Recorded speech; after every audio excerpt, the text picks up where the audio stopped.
우리에게 주신 하나님 말씀 신약 성경으로 넘어갑니다. 신약 성경 누가복음 1장입니다.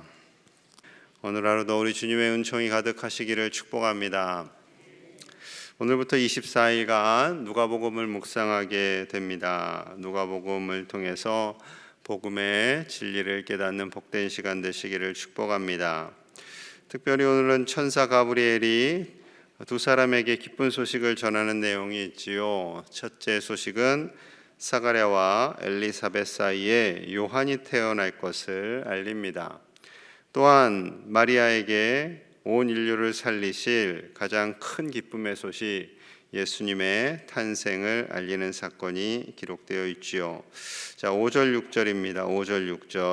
5절 유대왕 헤롯 때 아비야 반열에 제사장 한 사람이 있었으니 그 이름은 사가랴요 그의 아내는 아론의 자손이니 이름은 엘리사벳이라. 6절 같이 봅니다.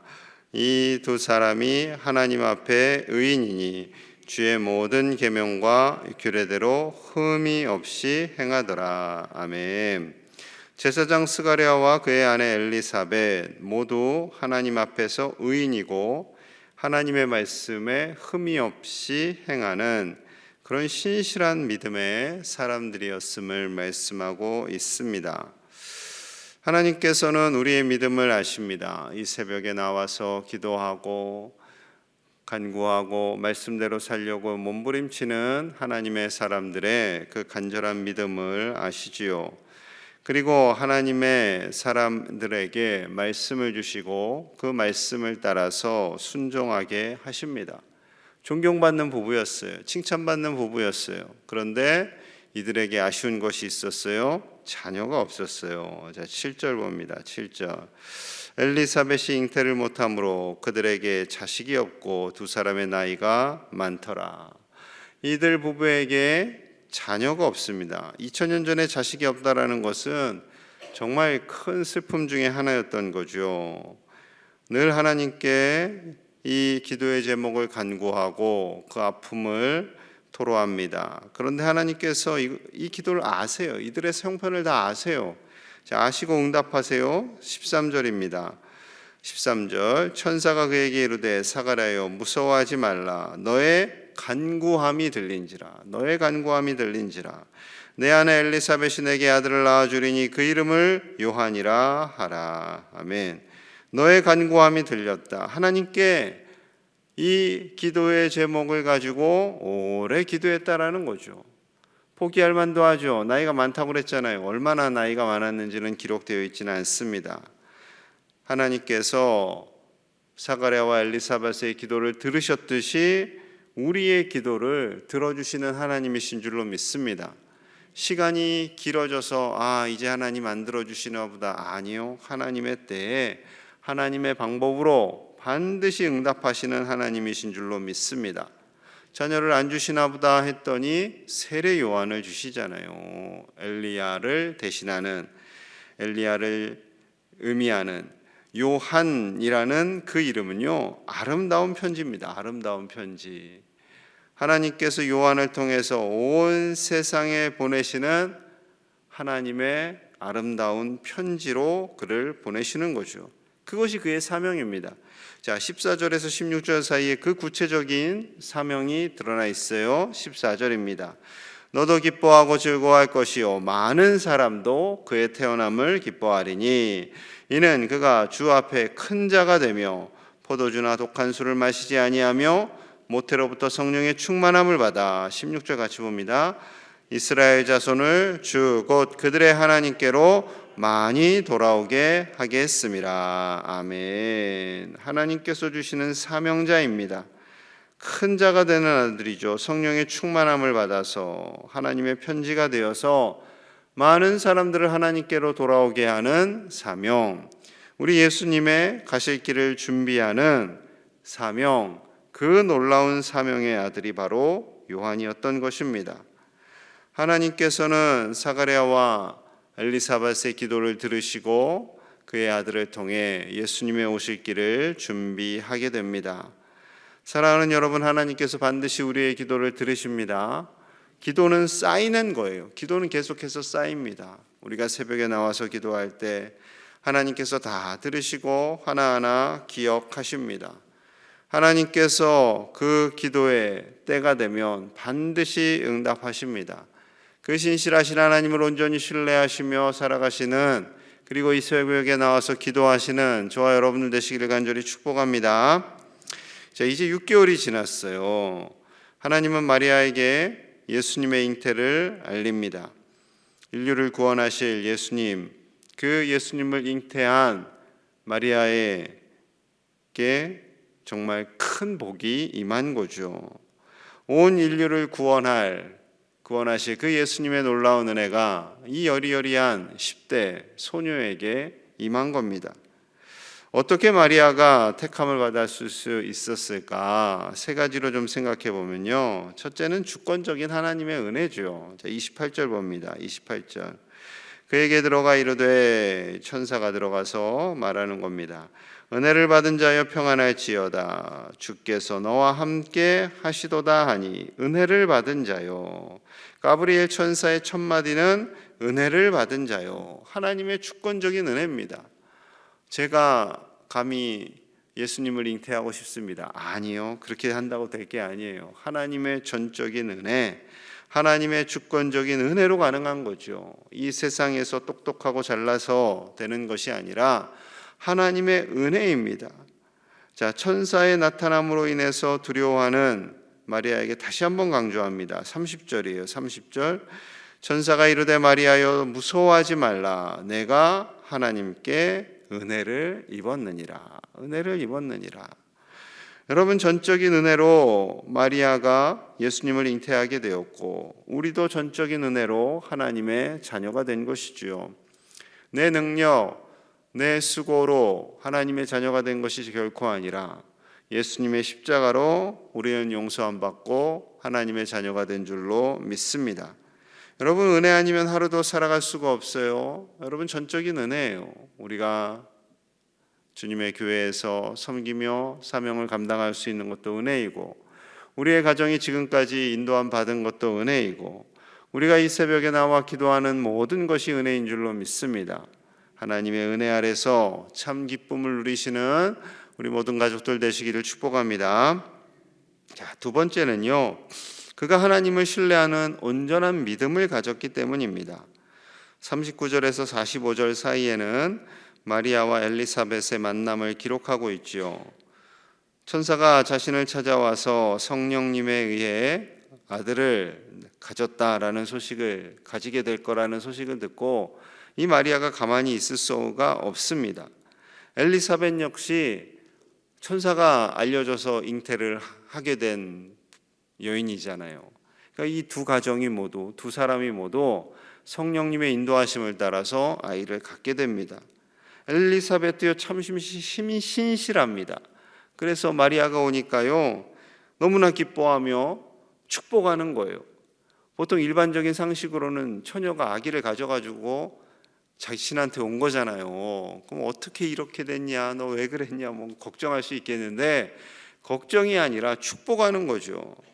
하나님께서 행하시는 놀라운 일을 아는 거예요. 엘리사벳도 그 영적인 수준이 되는 거죠.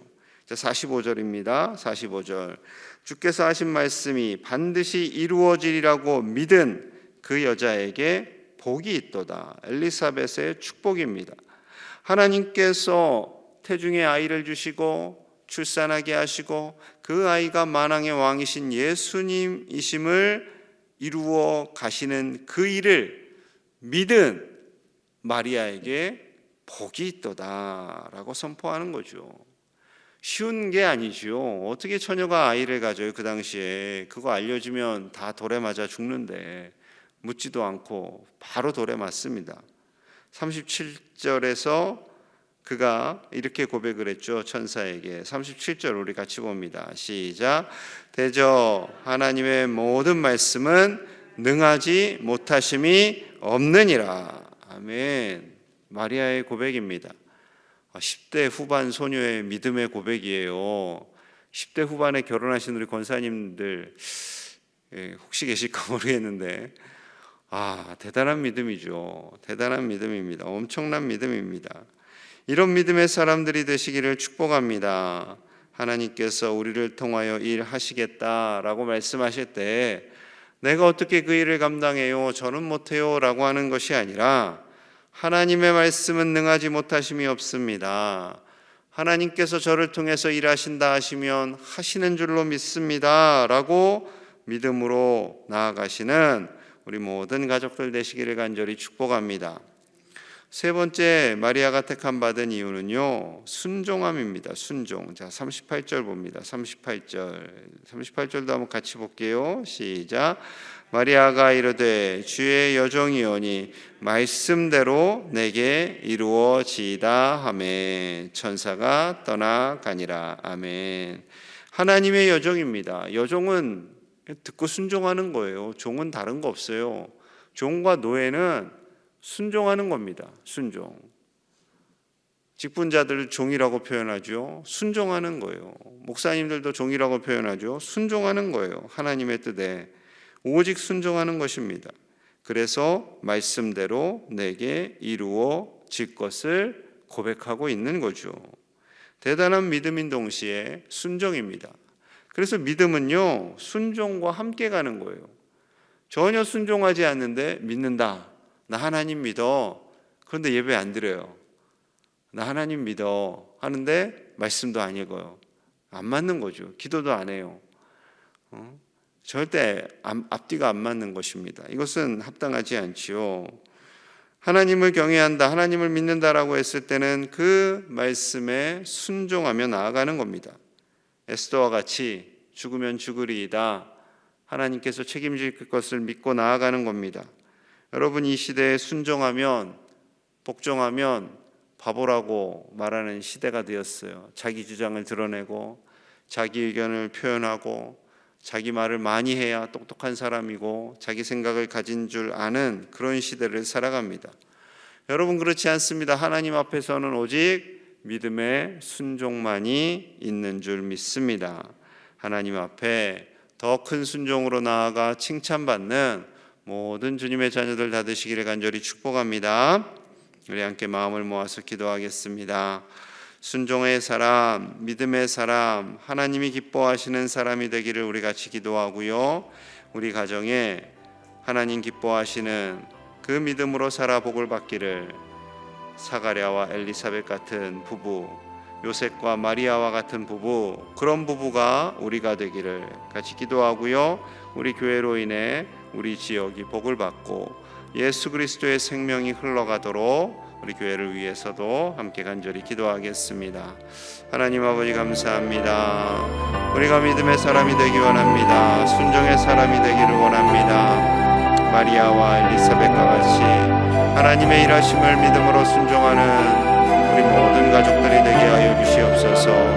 담대한 믿음을 주시고 성숙한 믿음을 주셔서 하나님의 뜻에 늘 순종으로 나아가도록 주여 인도하여 주시옵소서. 우리 가정이 사가랴와 엘리사벳, 요셉과 마리아와 같은 믿음의 가정, 믿음의 부부가 되기를 원합니다. 아버지여, 사명자의 가정으로 살아 하나님의 마음을 시원하게 해드리며 기뻐하시게 해드리는 모든 가정들이 다 되게 하여 주시옵소서. 우리 한 가정을 축복하여 주시옵소서. 성들의 가정마다 하나님의 복이 적어 넘치게 하여 주시옵소서. 복되도다 말씀하신 하나님 안에 그 놀라운 은혜와 축복이 가득하게 하여 주시옵소서. 그리하여 우리 교회를 통해 이 지역이 복을 받기 원합니다. 우리 모든 지역이 하나님 안에서 복을 받기 원합니다. 아버지여, 축복하여 주시고 우리 교회가 믿음의 반석 위에 서서 많은 사람들과 많은 가정들에게 하나님의 복을 전하는 축복의 통로가 되게 하여 주시옵소서. 아버지, 오늘 하루도 은혜를 주셔서 세임 주시고 당당한 믿음의 승리자로 살도록 축복하여 주시옵소서. 아버지, 도와 주시옵소서. 은혜를 주시옵소서. 하나님, 우리를 하나님의 전적인 은혜로 불러 자녀 삼아 주심에 감사합니다. 아버지여, 그 은혜를 따라 우리가 믿음의 사람이 되게 하시고 순종의 사람이 되게 하여 주시옵소서. 그래야 하나님이 기뻐하시는 모든 사명의 길을 담대하게 나아가도록 붙잡아 주시옵소서. 우리 모든 가정마다 사가랴와 엘리사벳, 요셉과 마리아와 같은 견실한 믿음의 부부, 믿음의 가정이 되기를 원합니다. 우리 자녀손들 가정을 이룰 때마다 이러한 아름다운 믿음의 가정이 되어 하나님의 마음을 기쁘시게 해드리게 하여 주시옵소서. 이런 가정이 모여 우리 교회 안에 가득하게 하여 주시고 이들을 통하여서 우리 지역이, 이 나라가 복을 받게 하여 주시옵소서. 오늘 하루도 하나님과 동행하는 복된 날 되기를 원합니다. 우리 사랑하는 제1의 가족들 눈동자와 같이 지켜주시고 보호하시며 어디에서 무엇을 하든지 오직 하나님의 영광을 위해 살아가는 복된 주님의 자녀들이 다 되게 하여 주시옵소서. 예수님 이름 받들어 간절히 축복하며 기도하옵나이다. 아멘.